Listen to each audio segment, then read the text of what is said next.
내 손톱이 빠져나가고 내 코와 귀가 잘리고 내 손과 다리가 부러져도 그 고통은 이길 수 있사오나 나라를 잃어버린 그 고통만은 견딜 수가 없습니다.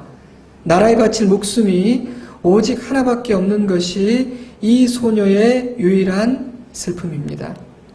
유관순 열사의 유언이라고 하죠. 1902년 12월에 태어나 1920년 9월에 그러니까 만 18세도 되기 전에 모진 고문을 받고 옥사했다고 합니다. 그 어린 나이에 몸이 상해서 죽어가는 마지막 순간까지 조국을 염려했다는 사실이 참 대단하기도 하고 제가 좀 부끄럽기도 했습니다. 이 시대는 나라가 조금만 어려워도 나라를 탈출할 생각부터 하는 시대인데 유관순 열사는 도대체 나라에서 뭘 해줬길래 이렇게 마지막 순간까지 나라를 걱정했을까? 제가 어떤 분의 설교에서 들은 것 같은데요. 학창시절에 유관순 누나, 우린 또 누나라고 알고 있지 않습니까? 기차를 타고 가다 친구에게 이렇게 물었다 그래요. 친구야, 기차 소리가 어떻게 들리니? 칙칙폭폭 칙칙폭폭 아니야? 넌 다르게 들리니? 내 귀에는 대한독립 대한독립 이렇게 들리는데? 그 얘기를 들으면서 참 마음속에 무엇이 있고 어떤 것을 생각하고 관심을 가지고 있느냐에 따라 들리는 게 다르고 보이는 게 다르고 깨달아지는 게 다르고 생각하는 것이 다른 거구나 하는 생각이 들었습니다. 그러니 아마도 유관순 열사의 마지막 유언은 그의 마음에 가득했던 것이 저절로 나온 것이겠죠. 세자가 다행히 목숨을 보존하거든 이것으로 나의 원통함을 말해주고 또 나를 임금이 거동하는 길 옆에 묻어 임금의 행차를 보게 해주시오. 이것은 연산군의 어머니 폐비 윤씨의 유언이라고 합니다. 오늘 갑자기 한국사를 공부한 느낌이 드는 것 같긴 한데요. 조선 왕조실록에 의하면 이 여인은 아주 성정이 보통이 아니었고 야망도 컸기 때문에 자신의 뜻을 이루기 위해서 사람을 해치는 일을 굉장히 가볍게 생각했던 아주 질투심이 많은 여자였다고 기록이 되어 있어요. 예나 지금이나 질투심이 많은 건 별로 좋은 것 같지는 않습니다. 결국 이 여인은 폐위를 되게 됐지만 성종은 그래도 세자의 생모를 목숨은 내가 거두어 줘야겠다. 그래서 살려주려고 애를 썼는데 이 여인의 성정을 두려워했던 인수대비와 후궁들의 모함에 의해서 결국 폐비 윤씨는 사약을 받게 됩니다.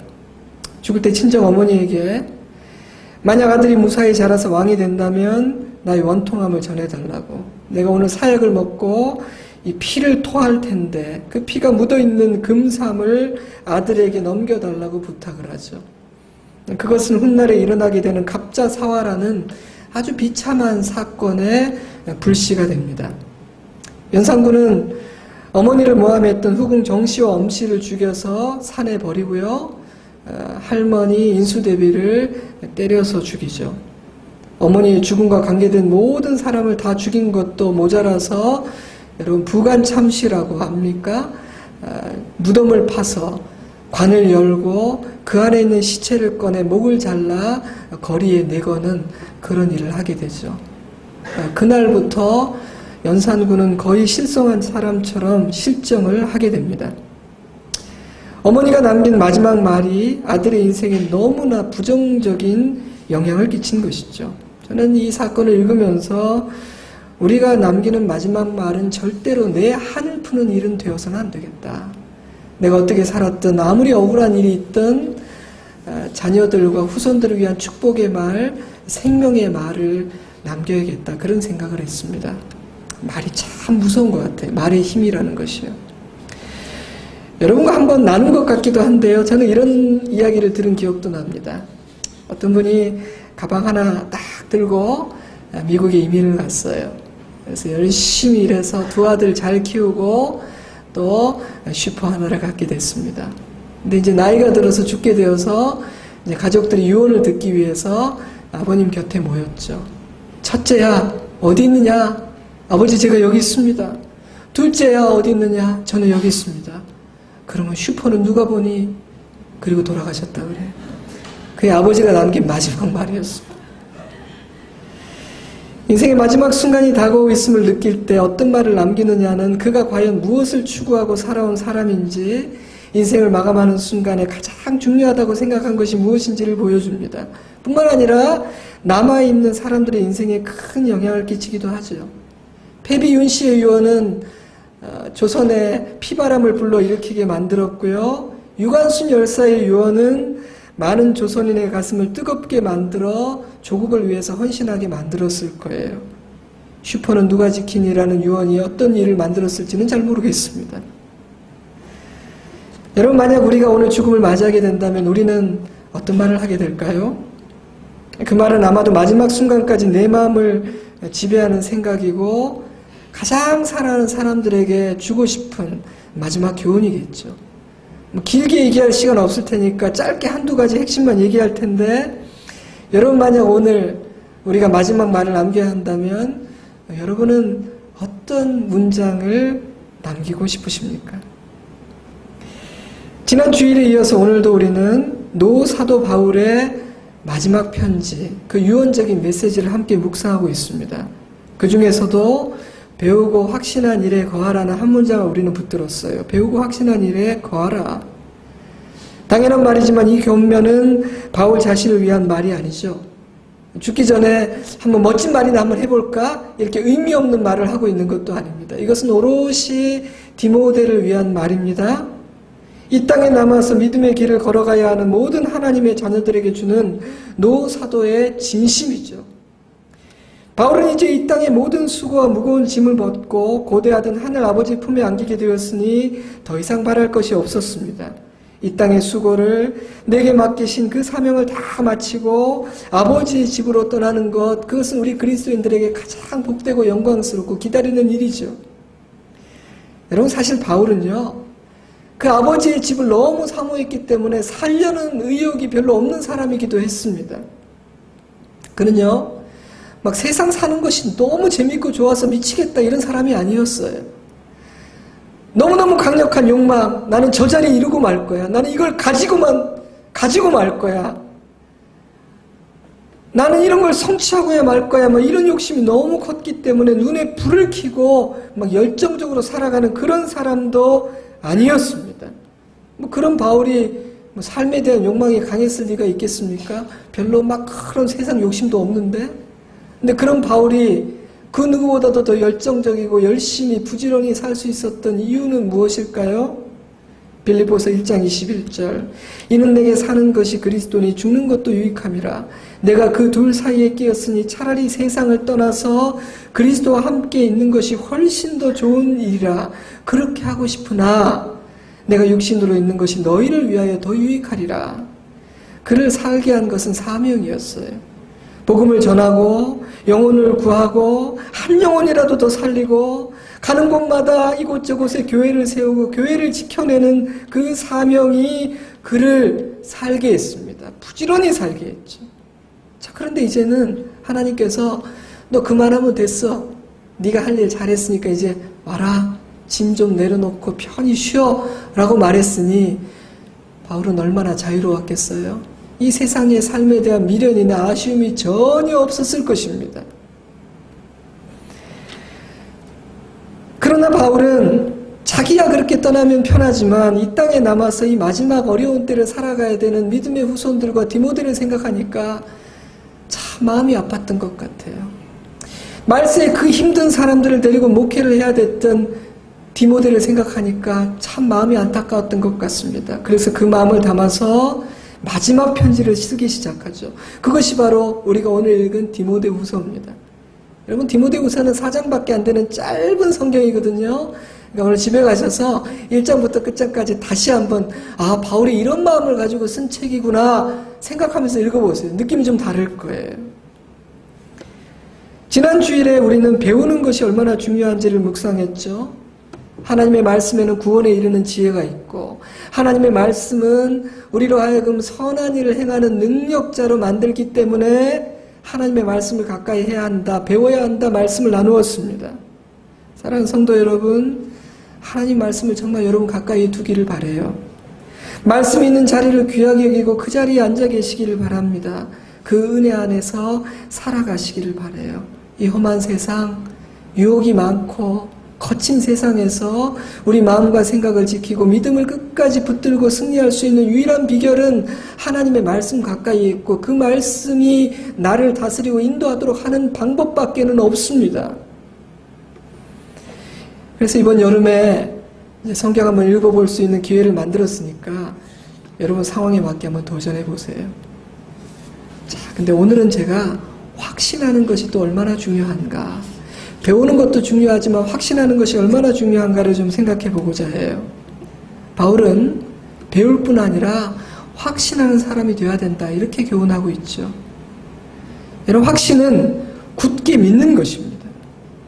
확신은 확고하게 믿고 그 위에 든든히 선다는 뜻이고, 더 나아가서 충성스러운 사람이 된다는 뜻도 있죠. 확신 없이 충성할 수는 없지 않겠어요? 근데 바울이 배우라고만 말하는 것이 아니라 확신하라는 말을 덧붙인 이유가 있습니다. 왜냐하면 배운다고 해서 모두가 확신의 자리까지 이르게 되는 것은 아니기 때문이에요. 디모데후서 3장 7절, 항상 배우나 끝내 진리의 지식에 이를 수 없느니라. 이런 일이 있다는 거예요. 자, 왜 이런 일이 일어날까요? 배우긴 배우는데 확신은 갖지 못하는 일이 왜 일어날까요? 자, 이 말씀 자체의 전후 배경을 보면 세상 유혹에 흔들리거나 자기 욕심에 빠져 있는 사람은 아무리 배워도 확신하고 진리에 이르지 못한다고 바울은 권면하죠. 또 지난주에 말씀드린 것처럼 말씀을 잘못 배운다든지 성경을 그저 명언집 정도로 생각하는 사람도 확신에 이르지 못해요. 결국 배운 말씀을 확신하지 못하면 항상 배우나 진리에 이르지는 못하는 거예요. 저는요, 이 확신한다는 것은 분명한 선택을 하는 것이다, 확신하는 것은 분명한 어떤 결정을 내리는 것이다, 그런 생각을 했습니다. 때문에 확신한 사람들의 삶은 확신하지 않은 사람들의 삶과 다를 수밖에 없어요. 안타깝게도 오늘날 많은 그리스도인들 가운데에는 말씀을 듣고 배우고 예배를 드리지만 분명한 결정과 선택을 하지 않은 사람들도 적지는 않은 것 같습니다. 마치 베드로가 멀찍이서 예수님 따라간 것처럼 언제든지 예수님께 확 달려갈 수도 있고, 또 여차하면 예수님 반대편으로 빨리 도망갈 수도 있는 그런 적당한 거리에서 예수님 따라가는 사람들이 적지는 않은 것 같아요. 왜 그렇습니까? 확신이 없기 때문이에요. 확신이 없으니까 분명한 결정을 할 수도 없는 것이죠. 그러나 여러분, 이것은 언젠가는 내려야만 하는 선택입니다. 언제까지나 확신 없이 멀찍이서 예수님을 따라갈 수는 없습니다. 우리가 그렇게 따라가면 세상이 우리에게 물을 거예요. 베드로에게 물었듯이 세상이 우리에게 물을 겁니다. 근데 내가 참 궁금한 게 있어. 너는 도대체 누구를 따르는 사람이야? 아마 그렇게 신앙의 길을 걸어가는 우리를 보고 언젠가는 예수님이 물으실 겁니다. 그렇게 예배 드리는 것은 참 보기 좋고 감사하다마는 내가 한 가지 물어볼게. 너는 마음을 정한 사람이니? 너는 확신이 있니? 너는 결정을 내린 사람이니? 너는 누구를 따르는 인생을 살고 있니? 여러분, 그렇게 물으신다면 여러분의 대답은 준비가 되어 있습니까? 아니면 조금 더 생각할 시간이 필요하신가요? 세상을 따를 것인가, 하나님을 따를 것인가, 하나님을 의지할 것인가, 세상의 방법과 생각을 의지할 것인가, 이것은 모든 인간이 언젠가 한 번은 내려야 되는 선택입니다. 영원히 미루어둘 수만은 없는 중요한 결정이죠. 여러분, 이 결정은 우리의 삶을 변화시켜요. 마치 성형외과의 수술 전후, 비포 애프터 사진처럼 확신을 가지고 결정을 했느냐 아니냐는 그 전과 후의 삶으로 우리를 갈라놓습니다. 여러분, 확신범이라는 이야기 들어보셨죠? 제가 사전을 찾아봤는데 확신범은요, 어떤 형벌로도 그 확신을 버리게 할 수 없는 확신의 사람입니다. 확신이 있기 때문에 자신의 행동에 후회도 없고 저지른 죄에 대해 죄책감이 전혀 없는 무서운 사람들이죠. 참으로 안타까운 것은 그들은 그럴 만한 가치가 없는 확신 때문에 자신의 미래를 포기하고 심지어 자기 목숨까지도 버린다는 것입니다. 여러분, 우리는 어떻습니까? 우리는 우리가 믿는 이 진리를 확신하고 있습니까?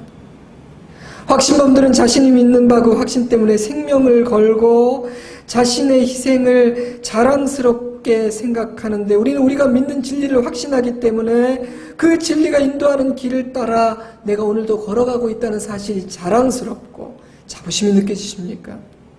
때로는 억울한 일을 당하고 예수 때문에 손해를 보아도 내가 여전히 그 길을 떠나지 않고 그 좁은 길을 걷고 있다는 사실이 감사하고 자부심이 느껴지고 자랑스럽습니까? 아니면 혹시 오늘도 멀찍이서 그렇게 예수님을 따라가고 있는 것은 아닐까요? 히브리서 11장을 보면 우리 믿음의 선배들은 하나같이 확신의 사람들, 확신범들이었어요.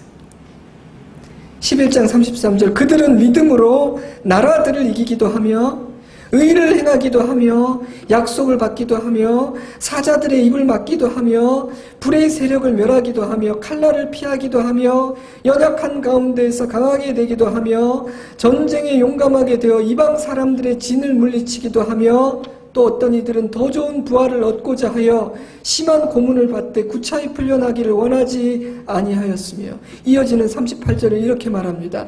이런 사람은 세상이 감당하지 못하느니라. 세상은요, 하나님의 말씀을 확신하고 굳건히 서서 분명한 선택을 내린 사람들을 감당하지를 못해요.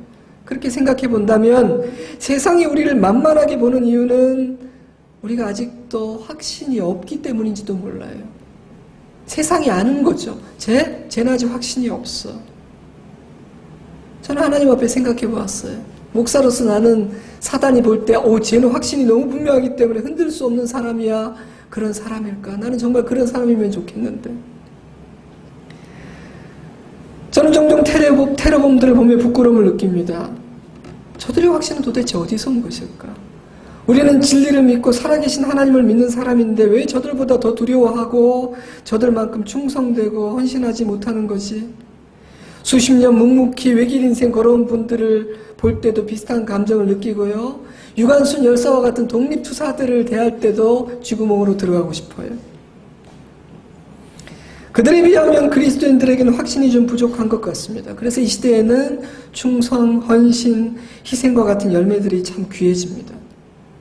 그래서 이 시대에 묵묵히 자기 자리 지키면서 소란스럽지 않고 화려하진 않지만 주님을 사랑하고 따라가는 분들을 보면 저는 고개를 숙입니다. 참 존경스러워요.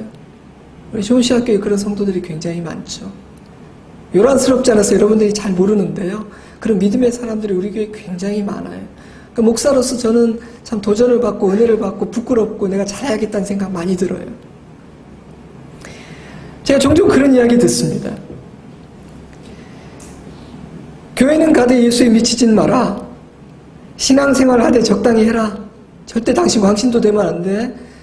남편들 만나면 가끔 그런 얘기 들어요. 우리 부인이 광신도가 될까봐 걱정이라고.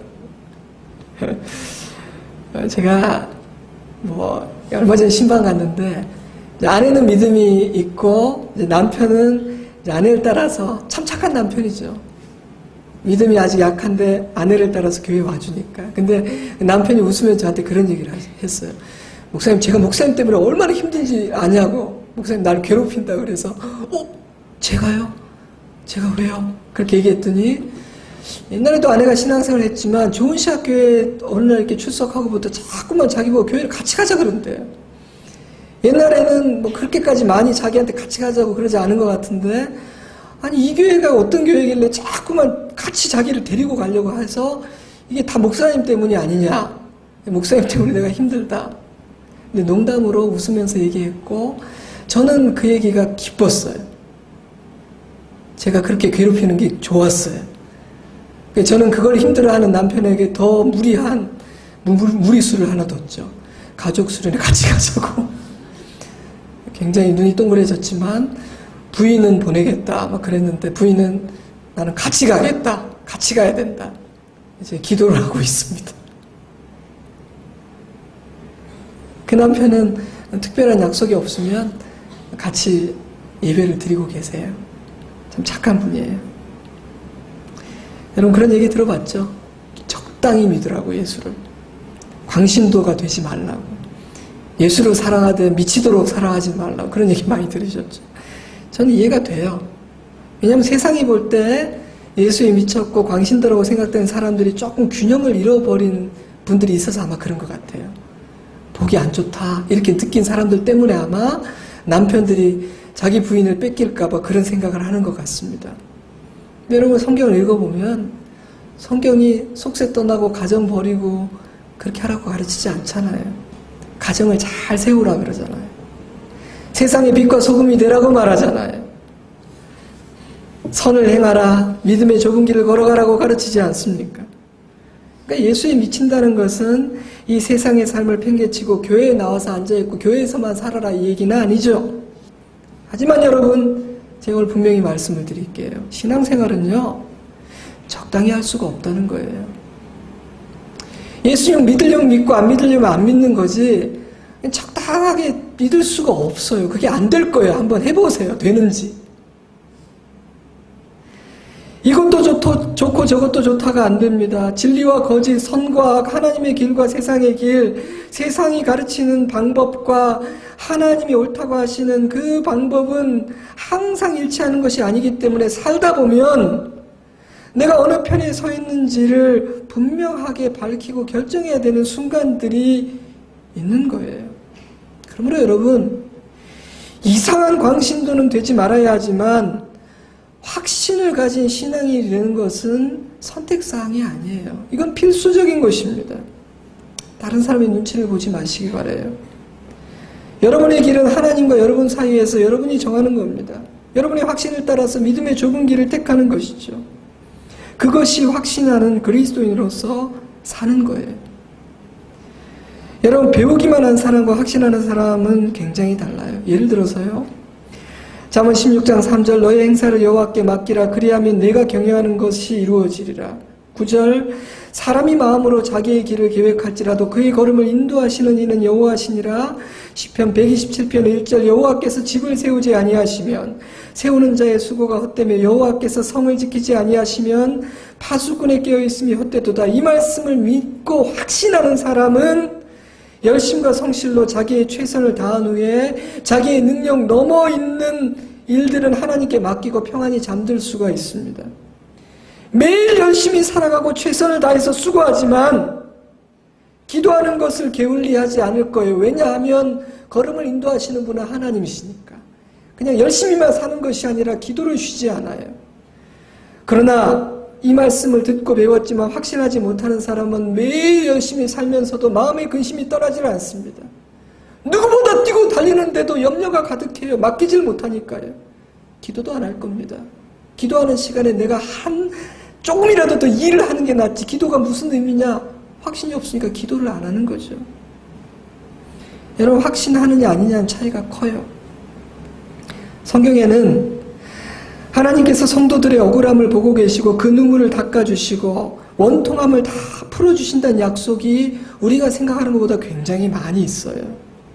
원수 갚는 것은 내 손에 있으니까 나를 믿고 맡기라는 약속도 있습니다.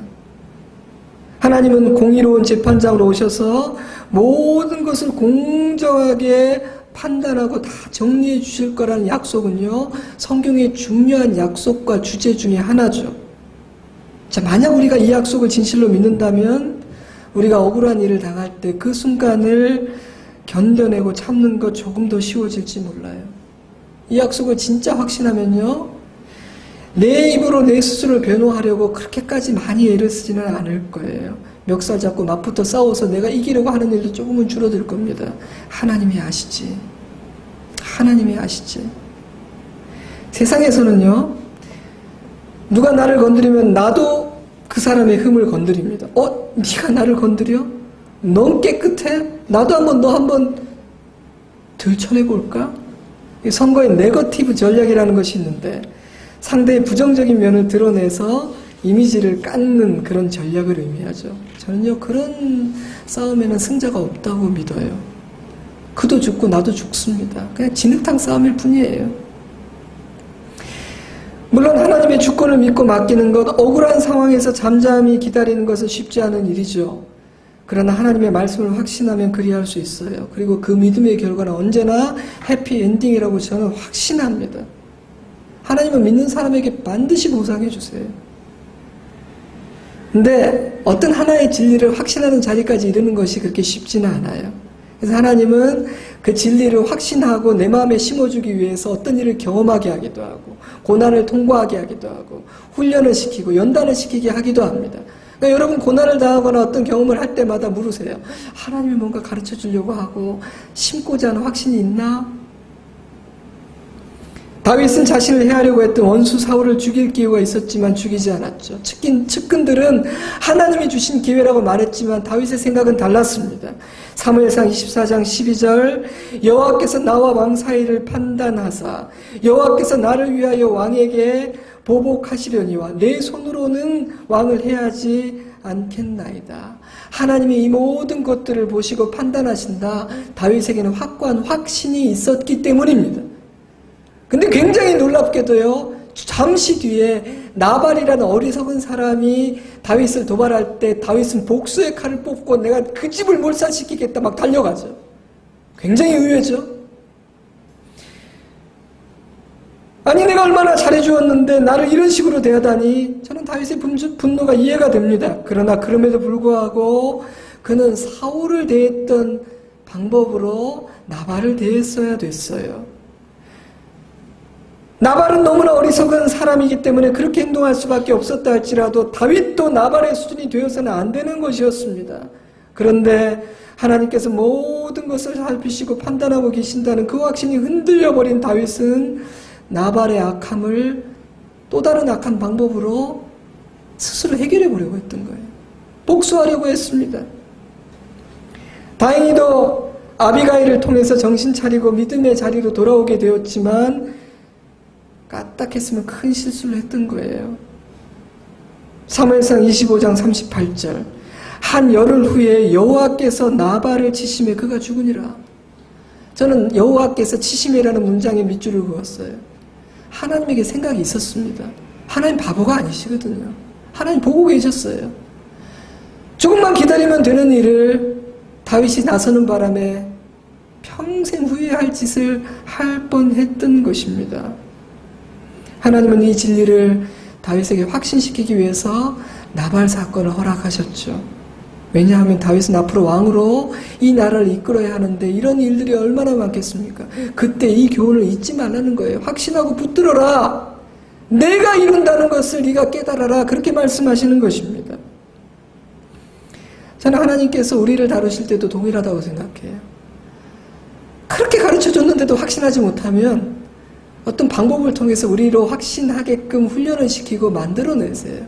빚으세요. 그때 깨달으셔야 합니다. 그때 배워야 합니다. 그리고 확신해야 하죠. 여러분 그럼 우리는 뭘 확신해야 될까요? 물론 하나님의 말씀이죠. 하나님의 말씀이 가르치고 교훈하는 모든 것, 하나님의 모든 약속을 확신해야 합니다. 근데 저는 이 시간 한 가지를 강조할게요. 하나님의 성품을 확신하시기를 바랍니다. 하나님이 어떤 분이신지를 확신하시기 바라요. 누가 뭐라 그래도 그 하나님의 성품에 대해서 흔들리지 마세요. 뱀이 하나님의 성품을 의심하게 했습니다.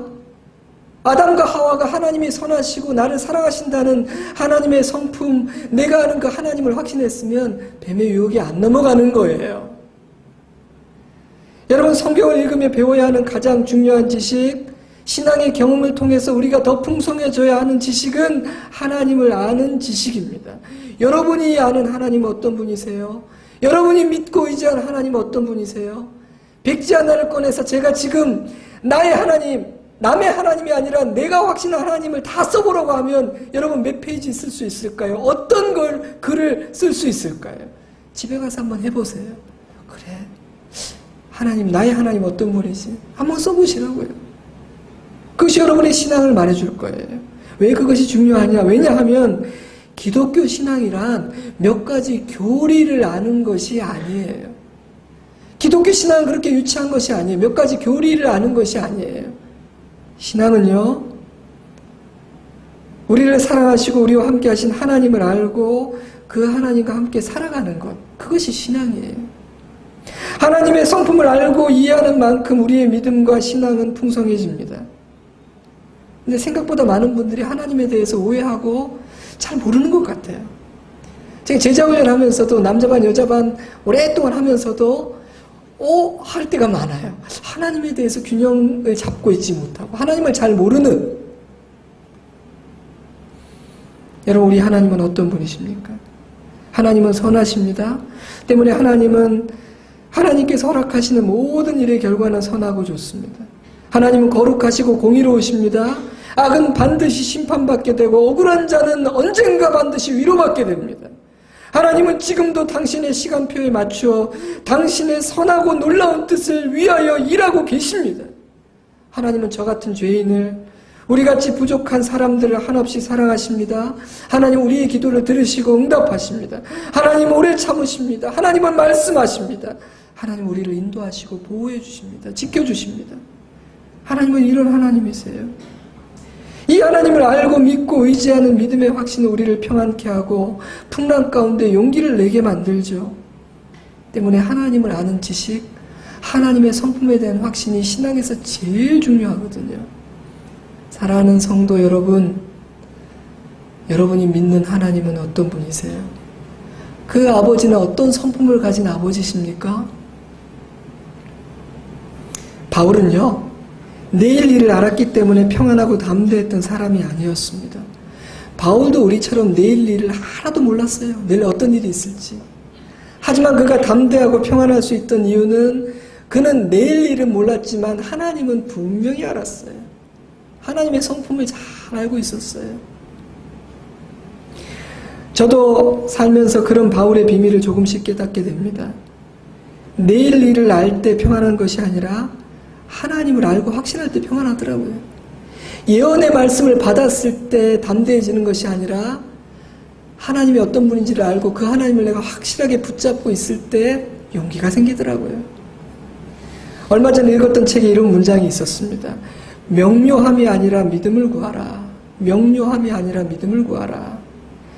저명한 윤리학자 제 카바노가 테레사 수녀를 만나서 기도 부탁을 했다고 해요. 뭘 기도해 드릴까요? 기도 제목을 물었더니 명료함을 위해서 기도해 달라 그랬대요. 좀 더 뚜렷하고 분명하게 내일 일을 알고 가야 할 길을 알고 하나님의 뜻을 알았으면 좋겠습니다. 명료함을 위해서 기도해 달라고 부탁했대요. 그 테레사 수녀가 고개를 저으면서 명료함에 대한 집착을 내려놓으라고 그렇게 말을 했대요. 아니 왜요? 내가 볼 때 당신은 언제나 분명하게 모든 것을 알고 있는 것처럼 보입니다. 언제나 무엇을 해야 될지를 알고 내일 일을 아는 사람처럼 명료함을 가진 사람처럼 보여요. 테레사 수녀가 웃으면서 이렇게 말했다 그래요. 저에게 명료함이 있었던 적은 없습니다. 저에게는 믿음만이 있었죠. 그러니 당신도 하나님을 믿게 해달라고 제가 그렇게 기도해 드릴게요. 하나님의 약속을 확신하게 해달라고 제가 그렇게 기도해 드릴게요.